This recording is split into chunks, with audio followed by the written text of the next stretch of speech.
Sans doute pas au même point, parce que comment vous dire ça, pendant 30 ans, on a compté sur les archives, sur les documents d'archives et les mémoires de Churchill pour savoir ce qui s'était passé pendant la Seconde Guerre mondiale. On ne pouvait pas compter sur les Soviétiques, les Américains ont publié assez tard, et donc on a tous été influencés.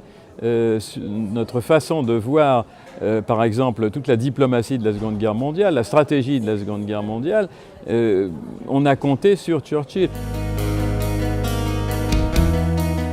Oh oui, oh là là, oui, censuré et re-censuré, même sa femme, hein, elle dit oh non, non, non, il ne faut pas mettre ça, non, non, ça c'est pas gentil. Puis ça c'est, là tu dis que Lord Halifax voulait négocier avec Hitler, mais il ne faut pas le dire parce que bon, Halifax c'est encore un personnage puissant dans le Parti conservateur, donc ça peut nous faire des ennuis, etc. Enfin, bon, il fallait qu'il soigne ses relations avec les Américains, avec les Soviétiques, avec les Polonais, etc.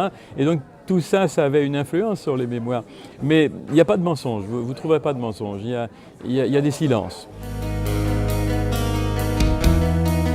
Non, il était remarquablement impartial quand il écrivait l'histoire. Il voulait être considéré comme un historien. Il avait surtout beaucoup de respect pour l'histoire, d'ailleurs, en général.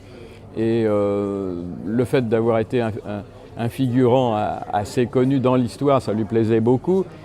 Et en même temps, d'ailleurs, ce qu'il faisait, il le faisait en fonction de ce que l'histoire pourrait en penser.